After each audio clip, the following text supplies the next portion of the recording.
An exploration of the spiritual journey of aging. And we're going to talk a little bit about aging as a spiritual journey. And we're going to start by talking a little bit about aging itself. And as you notice on this slide, Kathleen Fisher says that aging is both descent and ascent, both loss and gain. Now, when you look at the picture that's on this slide, what do you see there? An older gentleman playing a musical instrument. And he looks like he's having fun, doesn't he? And you know, I think this is one image of aging that we would all aspire to, in the sense that we're able to do something that we really love to do, that brings us joy, and that we can do it well. We can be out and about in the world doing it and be engaged in a lot of ways as we age. And so it's a picture of aging being a fruition time where maybe some of the skills and abilities we've had during our life are able to come to fruition, and we can kind of harvest our experience and the long years of practice and everything. And you know, and can be lots of fulfillment in aging. I'm at an age where many of my friends are having grandchildren, and I'm just hearing all the time what a wonderful blessing and how much fun it is to be getting acquainted with these young children who you don't have to parent, but that, you know, they're just such blessings and such fun and an addition to life. You know, there's the possibility, I think, for a long and hopefully fruitful retirement for many people as they think about aging. And as one author says, just to have learned more, to have seen more, and to have more experience to draw upon are the benefits bestowed by time. So there are a lot of positive images and a lot of positive ways that we can think about aging. So in this picture, we see another image of aging, which sort of feeds into some of the cultural stereotypes of aging that are out there, that aging is a time of physical, mental, and economic and social diminishment, that aging may very well be a time where mobility is restricted, where our senses are diminished, our speech and our thinking may be impaired, and that we may need to withdraw from public life, and that we have to rely on the help of others to just carry out the basic activities of daily living. And so there's a picture of disengagement, isolation, and dependence that's also a part of our picture of what aging is. And so, as Kathleen Fisher says, you know, it's a paradox, and it's a unity of apparent contradictions. And somehow, as we think about aging, we have to find ways to think about how emptiness can somehow be fullness, how weakness can be strength, and how dying can lead to new life. We can't just talk about aging in just the positive sense.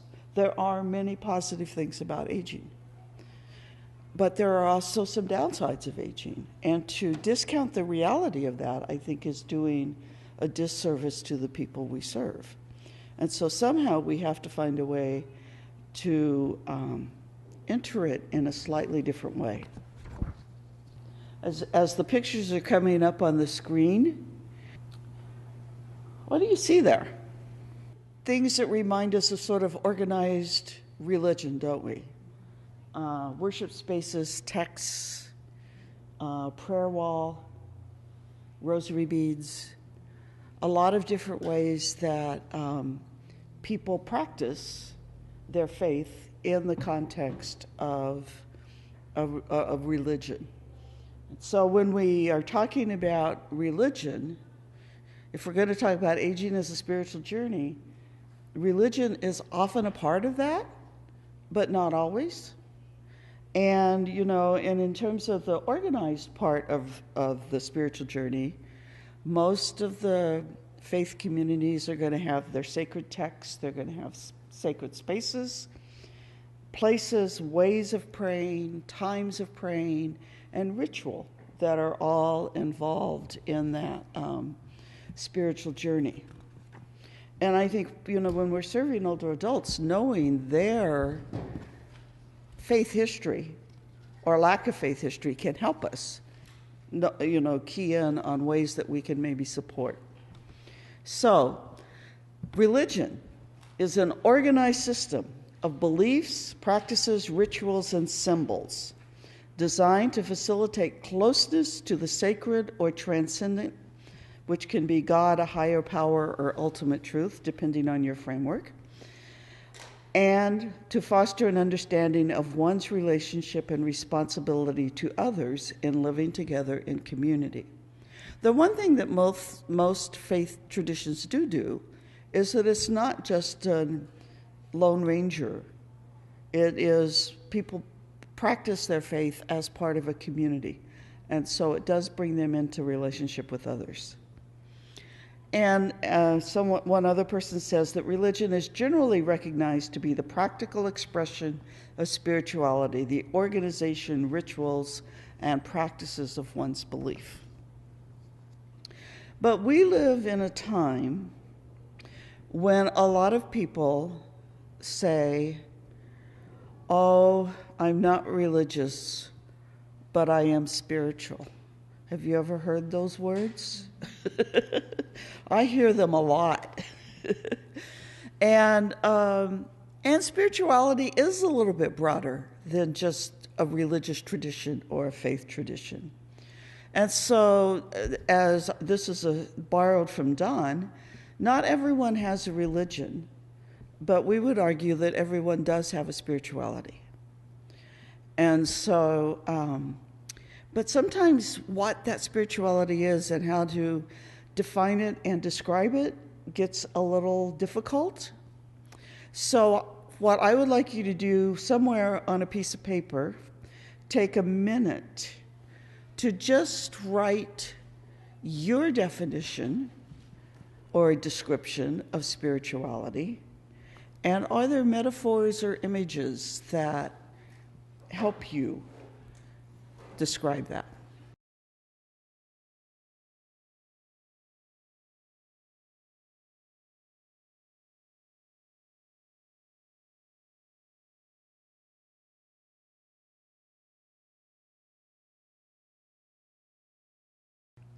If we go on, there's a few more pictures there. If we go on to the next slide, and these are just slides, pictures I chose because they seem to sort of speak to this sort of more nebulous sense of spirituality, but a sense that there are practices that are spiritual practices.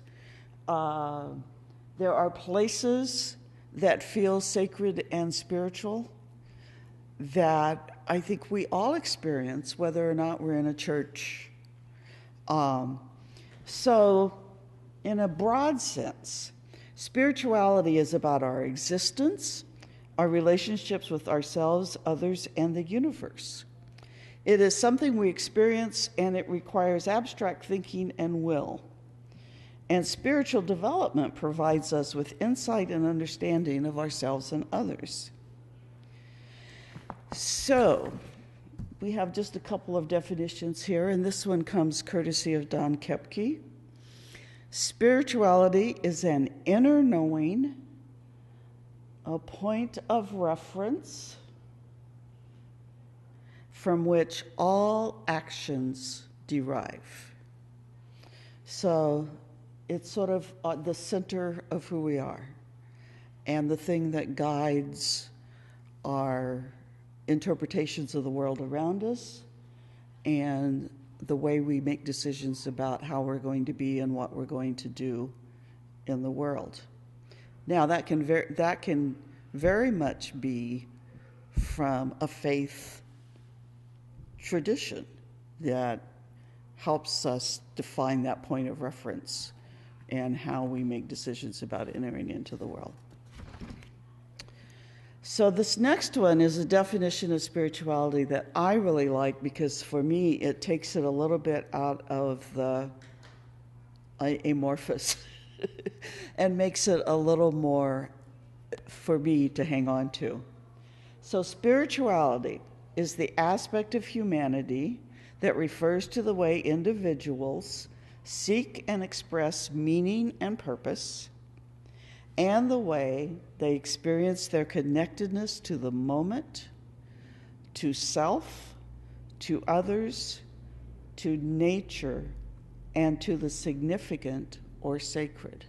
And the reason I like this, particularly from a sort of programmatic and serving older adult aspect, is that I can sort of use meaning and purpose and connectedness as my filters, in terms of I can look at a program and say, how does this help the older adults I'm serving bring meaning and purpose into their lives? Am I keeping them busy, or am I finding a way to help them experience meaning and purpose? And I think particularly in retirement communities, that's one of the questions that we have to ask ourselves. You know, we have activities people, and sometimes we don't step back and say, so why do we have activities? And for me, the deeper purpose is we want to help provide them experiences that give them meaning and purpose, and also nurture their souls in some way. And you know, music kinds of things, art kind of things, a lot of those kinds of things do that. I know when I was working in a retirement community, I had an older woman who was in her 90s. She had been a obstetric nurse most of her career, was single, had never married. She took a memoir writing class and found that extremely meaningful, and said to me one day, you know, doing that class has helped me realize what an impact and how important it was that my mother died when I was 2. And I thought, yeah, I mean, having your mom die when you're 2 is an incredibly hard and impactful experience. But growing up when she did, you know, people were not talking about the effects of those kinds of experience. And I'm sure she went through her whole life with this sort of hole in her heart, not knowing why. And that memoir writing class kind of gave her a way to explore that a bit and know herself better and come home to herself in a way. And then later, she walked into the arts and crafts room. They were offering a China painting class. And she walked in and said, I've never done this before. I want to learn how to do it. And she just fell in love with it. And she told me, that's the thing that gets me up out of bed in the mornings. So I know I can go into that room and I can paint on China. And it just, you know, I think it was a piece of artistic expression that she probably hadn't given herself time or permission to do. And she was just loving it. So it's that kind of, so when thinking about programming, or even in a church, getting together for lunch is great, but are there other ways that we can provide experiences that call people to a deeper meaning and a deeper purpose in their lives?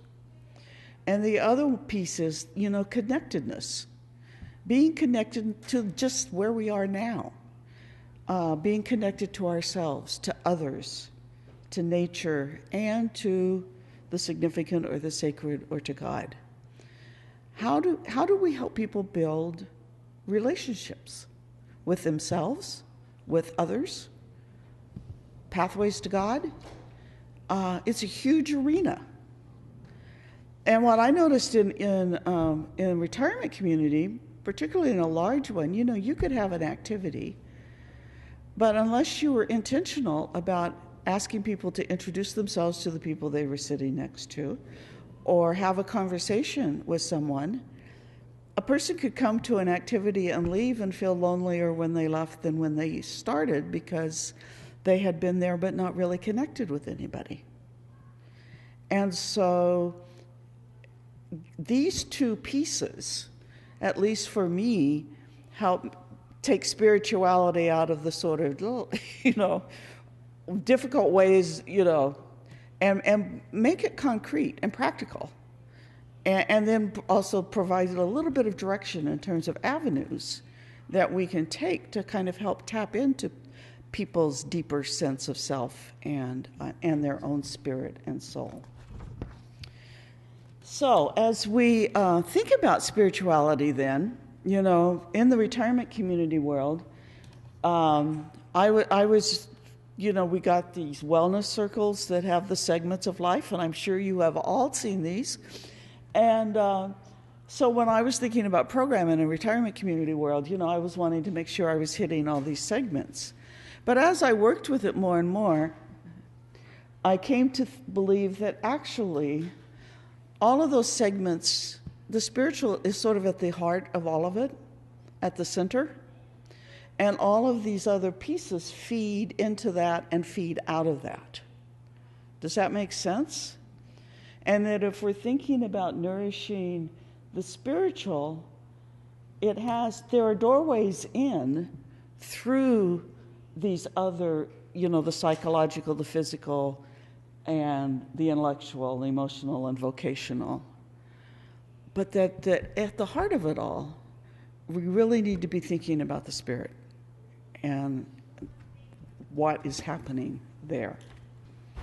And there are actually a couple of counseling and psychological models that have done this. This is one that puts spirituality in the middle, at the very heart of everything. And they call this a wheel of wellness. And they say, we define wellness as a way of life oriented toward optimal health and well-being, in which body, mind, and spirit are integrated by the individual to live more fully within the human and natural community. So they're seeking to integrate body, mind, spirit, which is what Don and I are seeking to talk about a little bit today. And so they put it at the center, and that's their first life task, is sort of to tend the spiritual. And then they have self-direction, work and leisure, friendship, and love as kind of their other life tasks. And those come out in the work and leisure, friendship, and love in that white circle. And then they go out. It gets very complicated, and we're not going to go into all of that. But it's sort of a model where they were trying to say, okay, if you start from the spiritual, how does everything else tie into that? And then the next page is another one. And this is called the holistic flow model of spiritual wellness, and in which the spirit is the primary component influencing all the life tasks. And it's based on the concept of flow. The amount of personal energy flowing from one life task to another depends on the amount of energy that each task requires. When one is feeling balanced and healthy, there is healthy spiritual energy flowing among all of life's tasks. During difficult times, the flow of energy may be impeded. And I think we've all experienced that. There are times in life when things are difficult, when that spiritual energy that kind of keeps you going ebbs, and you just kind of do the things you have to do. And there isn't, some life tasks get neglected. And their life tasks are in those ribbons. Life tasks: companionship, mind, life's work, emotions, body, and beauty, and religion are all part of their life tasks. And they're kind of in the white there. So there are people out there who are trying to think about how we live our lives and how the working of mind, body, and spirit, how they all come together. In James Fowler, who wrote a book on the stages of faith and talks about human development, and you can't go through seminary or probably any psychological program without reading Fowler at some point. He says that spirituality unifies life through meaning, symbols, and beliefs, and it unites information and feeling, which, we would probably say cognition and emotion, is the force underlying all knowledge. It helps us look at our life as a whole. And it's the image that forms a backdrop to all behaviors, feelings, and thoughts. And I think that goes back to, Don's distillation of that, actually, as it's the point of reference that we carry within us. Fowler, in his book, talks about teaching a college class on faith and the life cycle, and how he hadn't been teaching college undergraduates very long, and he was discovering how quickly their eyes glaze over, and and how difficult this can be. And so he was lecturing on faith's composing images, and this may be one of the reasons their eyes glaze over, is that his vocabulary is a little heady. Faith's composing images of the ultimate environment. And he was seeing these glassy-eyed stares, and so he stopped and he said, "So, what do you think I'm trying to get at when I speak of an ultimate environment? What sense do you make of the idea?" And a brash young fellow on the right side spoke up quickly. "I think you mean that environment we will enjoy when we're successful, rich, happily married with children about age 40. It's that environment we dream about and work for." Admitting a certain plausibility to what he'd said, I told him that was not exactly, however, what I had in mind. Another lad spoke up. "I think I've got it, Professor. The ultimate environment is our ideal environment. It's our utopia. It's what we wish and hope our lives and the lives of others might be." I acknowledged that he was getting closer. Our images of the ultimate environment might, in fact, have some utopian dimensions. But then I pressed the question again. After a time, a young woman from the back of the hall, whom I had thought mentally absent from that class, looked up from her knitting and spoke.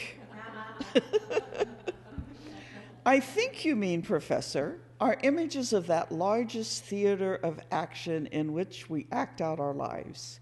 You might say that our images of the ultimate environment determine the ways we arrange the scenery and grasp the plot in our lives' plays." And then she added, "Furthermore, our images of the ultimate environment change as we move through life. They expand and grow, and the plots get blown open or have to be linked in with other plots." With that answer, this young woman saved my day. She had begun to compose for herself the felt image that was trying to find shared expression in all my talk about imaging an ultimate environment. I was grateful. So it's that, that backdrop of all the behaviors and feelings of our lives. So Fowler goes on to say, and this is a very simplified version of his very heady language, that each of us has a central faith story or a structured imagery by which we make sense of our life. And that whether we're basically an optimistic person or a pessimistic person is often dictated and determined by that script. And I'm sure you know people like that. There are people you meet who just can always see the bright side of things. And there are people you meet who, if anything can go wrong, they're going to tell you what it is the very first thing. It's not going to work.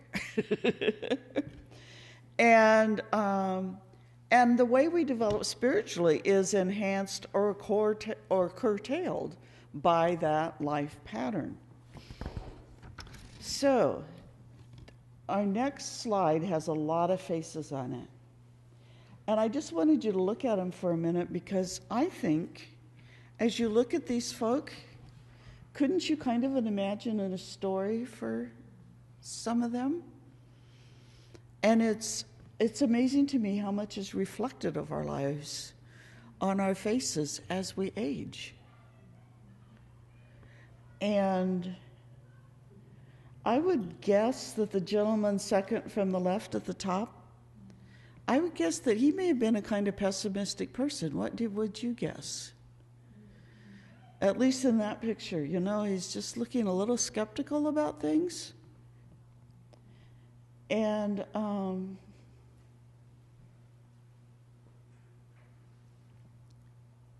you can see some optimists up there too, can't you?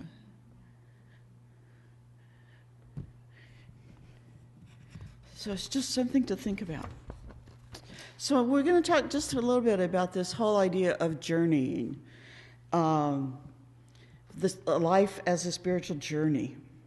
So when we think about going on a journey, we're traveling from one place to another, usually taking, a rather long time. I think a journey has a slightly different connotation than a trip, even. A trip, we're going from point A to point B. A journey, we may be aiming to get to point B, but there may be, some lollygagging along the way. And so, figuratively, then, a journey can be a passage through life. And when we think about journeys, we think about preparing, don't we? I mean, think about Pilgrim's Progress. Prepared for this journey is that he was, and sometimes, we make a list, we pack, we might invite companions. We read accounts of other people who have gone to the same place that we're going. I went to Italy this last fall, and it was just wonderful. And one of the fun things was actually, I came home and read some books about Italy. And it would have been nice to have done it before, but it was like, oh yeah, we all experience the same place, and it's a great undertaking. But if we think of our life as a journey,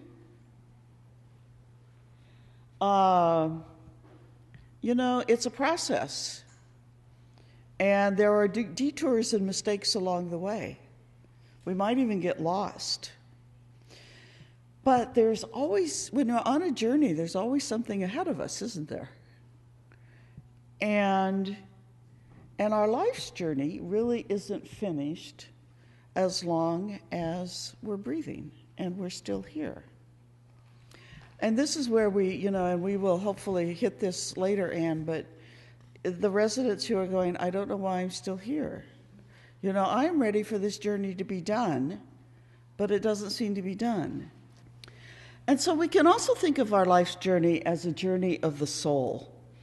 And I read a book this summer by Alan Jones, and he took Dante's, all the books that Dante wrote about the Inferno and then the Mountain of Purgatory and getting to paradise, and kind of used that as the framework for talking about the journey of the soul. And he says in there that the soul is revealed through the unfolding of a story. And Dante believed that the soul, the self, the person is on a journey with high stakes, and it is possible to get hopelessly lost. And there is nothing more difficult than knowing who we are, and there is no greater adventure than trying to find out. Dante also sensed that our lives are being capable of being told as a story, but more profoundly, our lives are a story. And the nice thing about this, that the meaning can change as the story unfolds. And the meaning of our lives is discovered in terms of the end and not the beginning. The past can be retold because we are defined in terms of our future rather than our past. And he says, and this is definitely in a religious tradition, our stories do come to an end like time itself, but their end is God, who has no ending. And what was liberating for Dante was that the past, while it cannot be altered, is not fixed with regard to its significance. Its meaning can change as the story unfolds.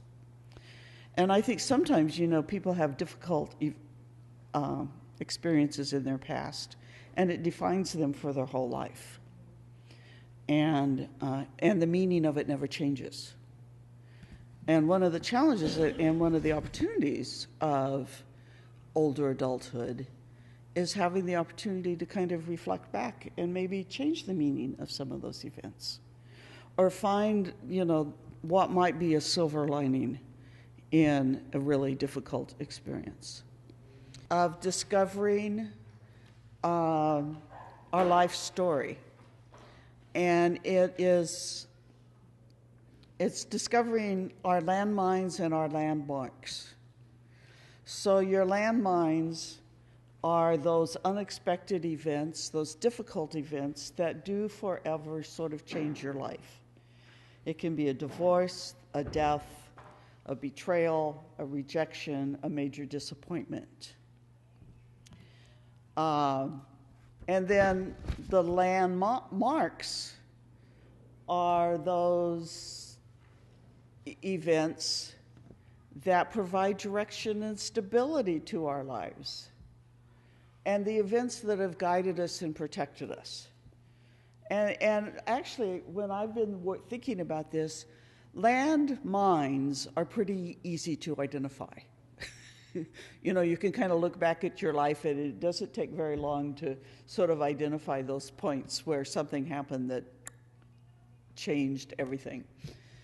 Landmarks are a little more, not as easily identified in some ways, but it could be something even as wisdom gained in conversation, a sense of divine presence, a book that sort of provided an aha moment that made you see the future, the next steps in a different way.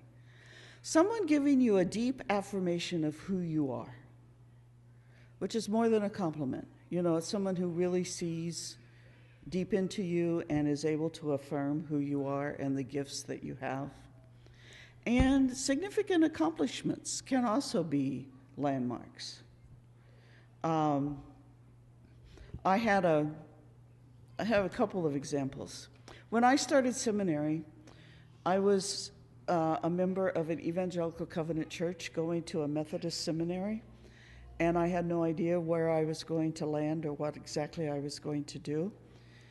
And there was a covenant church up the road that was in a suburb in the Chicago area that was known to be very high economic, and I just thought there was just absolutely no reason for me to go to that church.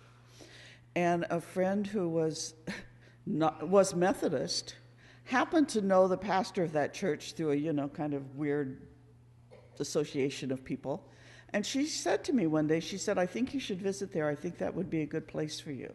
As it turned out, I ended up doing my field education in seminary at that church, and I served that church for 5 years as an associate pastor after I graduated from seminary. It was her words to me that got me there. And I might not have ever gotten there had she not said that to me. And one of the significant accomplishments I look on in my own life was when I was in high school. I was in a very large high school in Southern Oregon, and they didn't do valedictorian or salutatorian, but they had what they called the academic honors group, which was the top 5% of the class. And I decided when I started high school I was going to be in the top 5% of my class. And I didn't tell anybody. It was just sort of this goal I had set for myself. And I made it, even though I got a D in geometry 9 weeks. And wasn't actually eligible for the Honor Society because I'd gotten a C as a semester grade, and you couldn't get a C in a semester grade and be in the Honor Society. But I did graduate in the top 5% of my class. So, it was one of those, yes, I did it even though it was difficult. And no one, actually, I don't even think my parents, no one knew how important that was to me. It was just a goal that I had set. So anyway, I would just invite you, and if you want to use this with people you serve, you see it's sort of, the timeline is in 10-year increments. So it doesn't have to be neat. So on the top of the line, you kind of list those landmine events. The bottom below the line, you put the landmark events.